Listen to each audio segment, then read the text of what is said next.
సంవత్సరాల తరబడి ఎన్ని మందులు వాడినా మీ మోకాల నొప్పులు తగ్గట్లేదా? ప్రాణ పెయిన్ క్లినిక్ లో అత్యాధునిక చికిత్స. ఈ రోజు మనము కోల్కతాలో ఈ రోజు డేట్ 29th. సో 29th కోల్కతాలో ఇక్కడ ఏం జరుగుతుంది, ఆర్జికర్ హాస్పిటల్ అండ్ కాలేజ్కి మనం వచ్చినాము, ఎక్కడైతే సంఘటన జరిగిందో అక్కడికి. అయితే ఫస్ట్ ఆఫ్ ఆల్ నేను ఇక్కడ ఇప్పుడు ప్రస్తుతం ఉన్న బిల్డింగ్ ఏదైతే నా వెనకాల కనిపిస్తున్న బిల్డింగ్ ఉందో ఇది ప్రిన్సిపల్ రూమ్. ఈ బిల్డింగ్ లోనే ఉంది. లోపల ఓనికి ట్రై చేస్తే పోనిస్తలేరు. అయితే మనందరికీ తెలుసు ప్రిన్సిపల్ అనగానే ప్రతి ఒక్కరు మీడియాలో ఈ రోజు చూస్తున్నది సందీప్ ఘోష్ అనే ప్రిన్సిపల్ ఎవరైతే ఉండేనో ఈ ఘటన జరిగినప్పుడు. ఈ ఘటన జరిగిందన్న విషయం తెలుసుకోగానే ఇమీడియట్ గా రిజైన్ చేసి వెళ్ళిపోవడం అనే విషయము చాలా చాలా అనుమానాస్పదంగా ఉండే.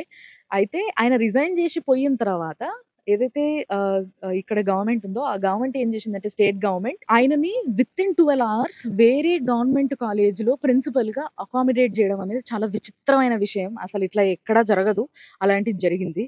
దాని తర్వాత స్టేట్ హైకోర్టు ఏదైతే ఉందో హైకోర్టు ఆయనని లాంగ్ లీవ్ తీసుకోమని చెప్పేసి అనడం జరిగింది. దాని తర్వాత ఆయనని అరెస్ట్ చేయడం జరిగింది అని కొందరు అంటున్నారు. బట్ ఇంకొంతమంది ఏంటంటే సిబిఐ జస్ట్ విచారణకు తీసుకెళ్ళింది 24 గంటలు అని చెప్పి కొందరు అంటున్నారు.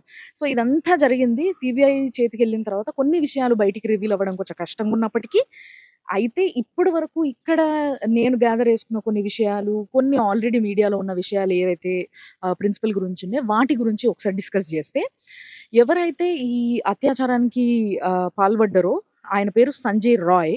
సో ఈ సంజయ్ రాయ్ అనేటైనా ఈ సందీప్ ఘోష్ అనే ఎవరైతే ప్రిన్సిపల్ ఉన్నారో ఈయనకి బౌన్సర్గా పనిచేసేటోడంట. అంతేకాకుండా అండ్ ఈయన పైన అలీ అఖ్తర్ అని ఒక వ్యక్తి, అఖ్తర్ అలీ అని చెప్పేసి ఇక్కడ ఎక్స్ సూపరింటెండెంట్ గా వర్క్ చేసిన ఒక వ్యక్తి 20 సంవత్సరాలు ఈ పలానా కాలేజ్లో ఆయన సూపరింటెండెంట్ గా పనిచేసిండు. సో 20 సంవత్సరాలు ఆయన ఇక్కడ పనిచేసినప్పుడు 2021 ఎప్పుడైతే ప్రిన్సిపల్ గా సందీప్ ఘోష్ ఇక్కడికి అపాయింట్ అయ్యి వచ్చిండో అప్పటి నుంచి కూడా ఆయనని ఈ అఖ్తర్ అలీ అనే వ్యక్తి అబ్జర్వ్ చేయడం జరుగుతుంది. సో ఎప్పుడైతే ఫస్ట్ టైం ఆయన కాలేజ్కి వచ్చిండో అప్పుడు కొంతమంది స్టూడెంట్స్ ఆయనని తరిమినట్టుగా, అంటే ఆయనని తరిమి నువ్వు ప్రిన్సిపల్ గా మాకు వద్దు అని చెప్పేసి తరిమి కొట్టినట్టుగా ఆయన చెప్పడం జరిగింది వీడియోలో. ఆ వీడియోని నేను సేకరించిన, అది కూడా మీకు మా వాళ్ళు పక్కన ప్లే చేసి చూపిస్తూ ఉంటారు. సో ఫస్ట్ ఆయన చెప్పింది ఏంది అని అంటే 2021 ఎప్పుడైతే సందీప్ ఘోష్ అనేట ఆయన ప్రిన్సిపల్ ఇక్కడికి వచ్చిండో అప్పుడు ఇక్కడ కొంతమంది స్టూడెంట్స్ ఆయనని యాక్సెప్ట్ చేయకుండా ఆయనని తరిమి కొట్టడము, ఆ తరిమి కొట్టిన దగ్గర నుంచి కూడా ఆయన తప్పించుకొని వచ్చి మళ్ళీ ప్రిన్సిపల్ గా అక్కడ కూర్చోవడము, అండ్ అప్పటి నుంచి ఆయన అరాచకాలు మొదలు పెట్టడం అనేది మొదలు పెట్టిండట. సో అంటే అరాచకాలు చేయడం అనేది మొదలు పెట్టిండట. ఎలాంటి అరాచకాలు అంటే ప్రతి దాంట్లో ఏ కాంట్రాక్ట్ ఇవ్వాలన్నా కానీ ఈయన 20% దాంట్లో అడిగేటోడట. ఫర్ ఎగ్జాంపుల్ ఏదైనా మెడిసిన్స్ది కావచ్చు, లేకపోతే ఏదైనా బయోమెడికల్ వేస్ట్ కావచ్చు, లేకపోతే ఏదైనా contract like house keeping contract కావచ్చు, ఆఖరికి బాత్రూమ్స్ క్లీనింగ్ కాంట్రాక్ట్ ఏదైతే ఉందో దాంట్లో కూడా 20% అమౌంట్ని ఆయనకి ఇస్తేనే ఆ కాంట్రాక్ట్ వాళ్ళని యాక్సెప్ట్ చేస్తాడనమాట, వాళ్ళని తీసుకుంటాడనమాట.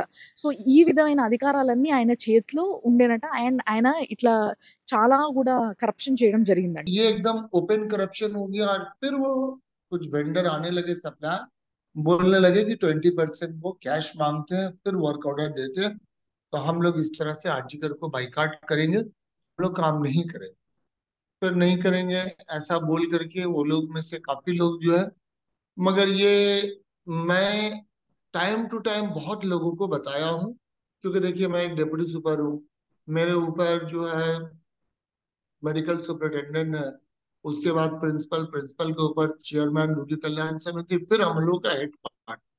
मैंने सब जगह बताया मगर मैं देखा कि कोई एक्शन नहीं हो रहा, उल्टा मुझे ही जो है उन्होंने बोला चेयरमैन ने रोगी कल्याण समिति का कि मैं तुम्हारे अगेंस्ट में बहुत स्ट्रिक्ट एक्शन लूंगा.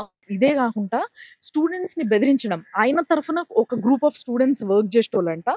అంతేకాకుండా ఇక్కడ ఇప్పుడు ఈ అత్యాచారానికి ఎవరైతే మెయిన్ పర్సన్ గా మనం చూస్తున్నామో సంజయ్ రాయ్ అనేట ఆయన, ఆయన ఈయనకి మనీ మేకింగ్ బ్యాంక్ లాగా ఉండేటోడు అన్నట్టు. బేసిక్‌గా ఈయన ఏం చేసేటోడంటే బయటకొచ్చి, అంటే ఒక సివిల్ వర్కర్ అని చెప్తున్నాం కదా మనము, సివిక్ వర్కర్ ఆయన ఇక్కడ అని చెప్పేసి. బట్ ఆయన ఏం చేసేటోడు అనంటే ప్రతి వాళ్ళ దగ్గర పోయి, ఇప్పుడు ఒక పేషెంట్ ఒక బెడ్ కోసం ఎదురు చూస్తున్నాడు, బెడ్ దొరకలేదు ఇక్కడ. సో పేషెంట్ వాళ్ళ ఫ్యామిలీ మెంబర్స్‌తోని మాట్లాడి వాళ్ళ దగ్గర ఏదో అంత పైసలు తీసుకొని వాళ్ళకి బెడ్ ఇప్పియడము. సో ఇట్లా ఈ లో లెవెల్ కరప్షన్ దగ్గర నుంచి చాలా హై లెవెల్ కరప్షన్ వరకు ఆయన చేయడం జరిగిందంట. ప్రతి పైసా గూడా, ప్రతి రూపాయి గూడా ఈ సందీప్ ఘోష్ దగ్గరికి చేరుకునేదంట. అండ్ అంతే గాకుండా ఈ అమ్మాయి ఎవరైతే ఇప్పుడు మనము అభయ అని చెప్పుకుంటున్నామో, ఈ అభయ ఇన్సిడెంట్‌కి ముందు Abhaya was against to all this. అంటే బేసిక్‌గా ఈమె ఏందంటే, ఈమె దగ్గర కొన్ని ప్రూఫ్స్ ఉండేనంట వీటన్నిటికి సంబంధించినయి గూడా. ఆ అమ్మాయి ఒక డైరీ రాసుకునేది. ఆ డైరీలో చాలా ముఖ్యమైన విషయాలు కోట్ చేసిందంట ఈయన సందీప్ ఘోష్ గురించి. సో ఈ విషయాలు వాళ్ళ పేరెంట్స్, అభయ వాళ్ళ పేరెంట్స్ ఒక వీడియోలో చెప్పడం మనం చూసినాము. అంటే మీరు చూసిరో లేదో గానీ, బట్ నేనైతే ఇక్కడ లోకల్ మీడియాలో కొన్ని వీడియోస్‌లో చూడడం జరిగింది. అండ్ వాళ్ళ పేరెంట్స్‌ని కూడా కలవడానికి ప్రయత్నిస్తున్నాం. అది కూడా నేను మీకు త్వరలోనే చూపిస్తా.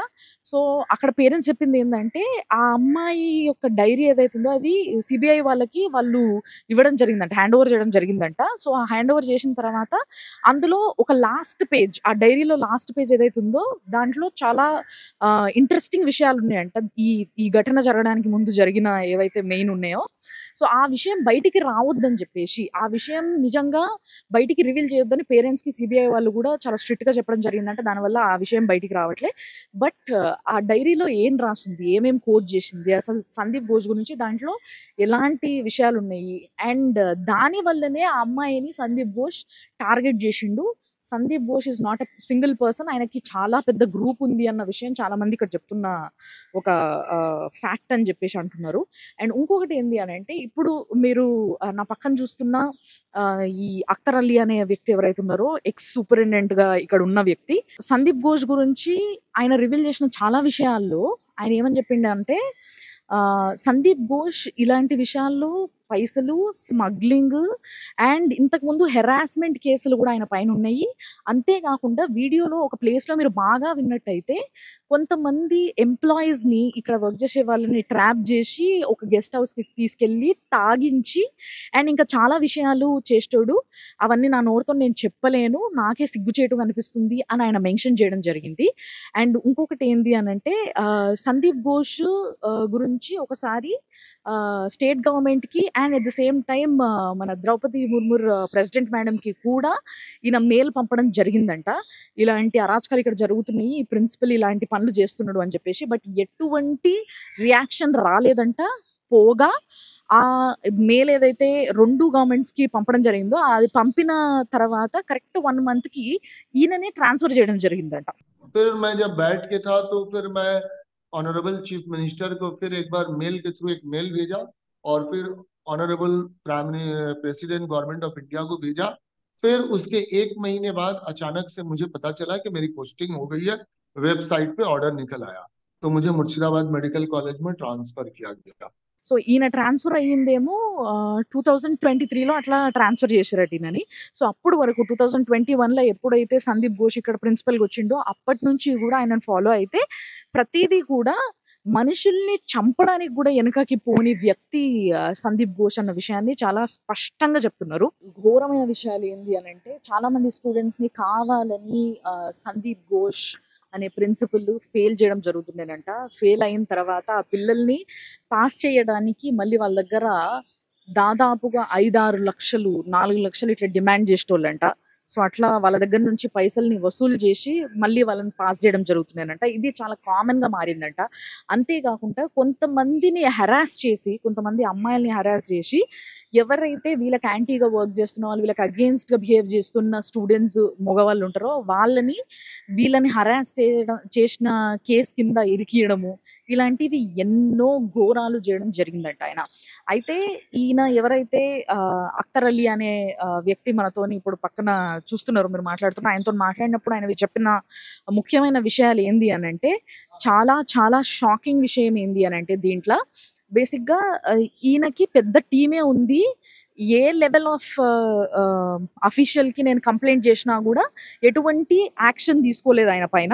कंप्लेन करने के बाद मैंने प्रिंसिपल सेक्रेटरी को चिट्ठी दिया और मैंने उन्हें इंटरवीन करने, जब मेरे जान का धमकी आने लगा तो मैंने ऑनरेबल चीफ मिनिस्टर को भी एक लेटर भेजा। लेटर भेज के उनसे मिलने का सौभाग्य नहीं हुआ, मगर उनके ओएसडी से मैं मिला। मैं मिल के उनके सारी बात बताया कि ये ऐसा ऐसा आरजीकर मेडिकल कॉलेज में करप्शन हो रहा है, और मैंने आवाज उठाया तो ये लोग मेरे जान के पीछे पड़े हैं। मुझे मुझे इंसाफ चाहिए। अल्टीमेटली कोई फैसला नहीं हुआ, कुछ नहीं हुआ। फिर मैं कुछ दिनों बैठा रहा घर पे, कुछ दिन सैलरी भी नहीं। फिर मैं डर से रेंटल घर इधर से उधर चेंज करता रहा। मतलब मैं खुद सफरर बन गया। मैं करप्शन के अगेंस्ट में आवाज उठाया। అందుకోసమే నేను ప్రెసిడెంట్ దాకా పోవాల్సి వచ్చింది, ప్రెసిడెంట్ కి కూడా మెయిల్ పెట్టాల్సి వచ్చింది.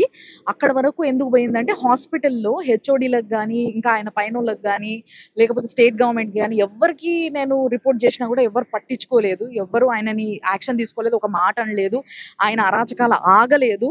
దానివల్ల నేను అంత దూరం వరకు పోవాల్సి వచ్చింది అని అంటే అప్పుడు అడిగిన విషయం ఏంది అని అంటే ఇట్ మీన్స్ స్టేట్ గవర్నమెంట్ ఏమన్నా ఆయనతోని చేయగలిపింది ఉందా అంటే ఆయన గ్రూప్ లో, ఆయనది ఒక పెద్ద గ్రూప్, ఆయన ఒక్కడే కాదు అని చెప్పేసి ఆయన అంటున్నాడు. కాబట్టి ఆ గ్రూప్ లో స్టేట్ గవర్నమెంట్ నుంచి ఎవరైనా వ్యక్తులు ఇన్వాల్వ్ అయి ఉన్నారా అని చెప్పి అడిగితే ఆయన ఒకటే మాట ఇండైరెక్ట్ గా చెప్పిండ్రు. ఏంది అని అంటే నేను స్టేట్ గవర్నమెంట్ ఎంప్లాయీని కాబట్టి ఈ విషయం పైన నేను మాట్లాడను అని చాలా సింపుల్ గా ఆయన ఈ విషయాన్ని చెప్పిండు. ఇందులోనే చాలా విషయాలు అర్థం చేసుకోవచ్చు.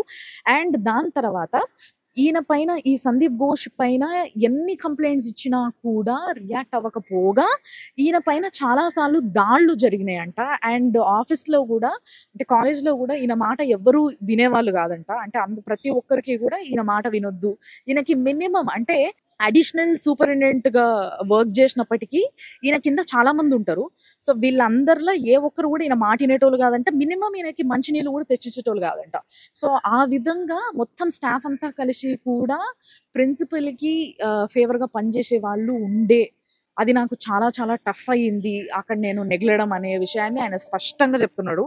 అండ్ ఇంకొకటి ఏంటంటే నాకు థ్రెట్ ఉంది, నా ఫ్యామిలీకి థ్రెట్ ఉంది, కాబట్టి కొన్ని విషయాలు, కొంతమంది పేర్లు నేను రివీల్ చేయను అని చెప్పేసి అంటున్నారు.